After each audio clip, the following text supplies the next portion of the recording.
Good morning, students. In 1861, the United States split into two separate countries, the Confederate States of America in the South, and the country we all know, the United States of America, in the North and West. For the past 3 weeks, we have been exploring the long-term causes and origins of the Civil War of 1861 and 65, which go back at least as far as the Louisiana Purchase of 1803 and are rooted in both westward expansionism and the institution of slavery. Last week, we also touched upon the shorter term causes of the Civil War, the events of the 1850s, the decade before the Civil War. In trying to explain why something important happens, historians like to analyze both the long-term causes of an event, meaning those causes that go way back, but also the shorter term causes, meaning the causes of an event that more recently preceded. And that's what we did.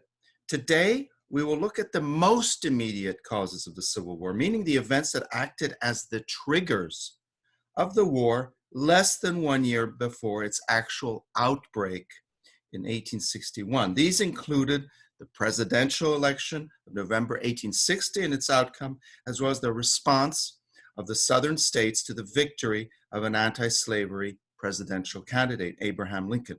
We will, in other words, answer our first focus question this week. How and why did the presidential election of 1860 help lead to the Civil War? Now, before we discuss the election of November 1860 that triggered the Civil War, let's briefly and quickly review its shorter term causes in the 1850s. We saw that last week in 1854, the Kansas-Nebraska Act, which attempted to compromise over the question of whether there would or not be slavery in the Kansas and Nebraska territories, actually made things worse.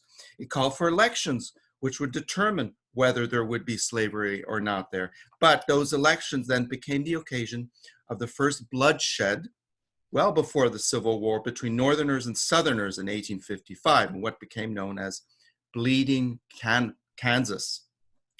Violence we saw also erupted in the Senate when an anti-slavery senator was almost caned to death by a pro-slavery House representative. Further tensions grew when the Republican Party was created as the nation's first anti-slavery political party. Then the Dred Scott Supreme Court decision of 1857 stripped people of color everywhere of their citizenship and civil rights, enraging anti-slavery Northerners.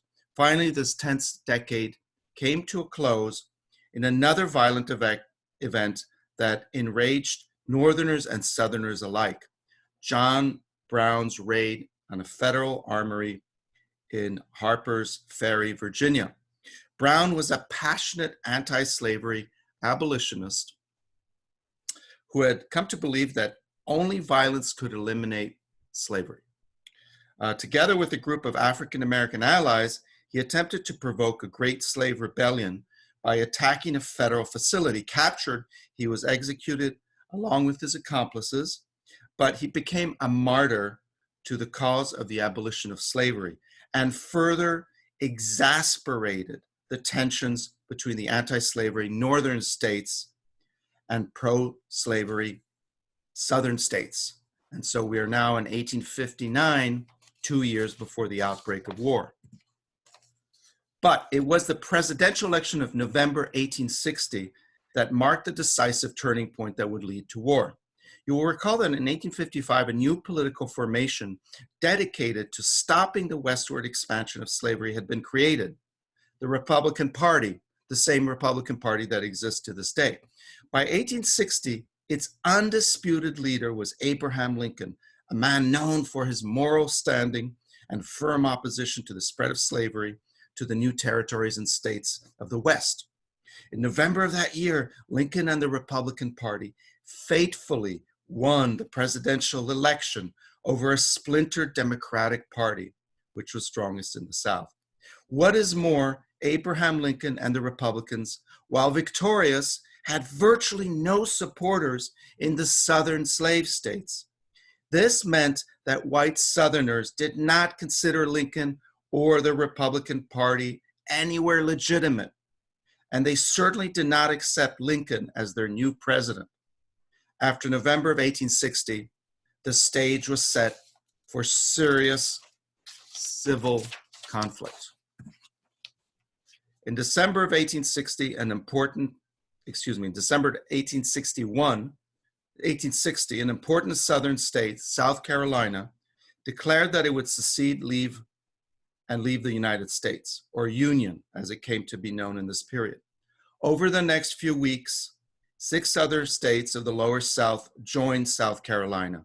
And in February of 1861, delegates from these 7 southern states met in Montgomery, Alabama, and declared independence from the Union, forming a new country they named the Confederate States of America, or Confederacy, as it came to be known for short.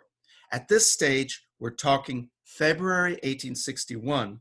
The war had not broken out yet, but it would very soon in April 1861. How and why will be the topic of our next video lecture. So, to conclude and answer our focus question, the presidential election of November 1860 set the stage for civil war because Southerners did not accept Lincoln as their president, and they decided to leave the Union.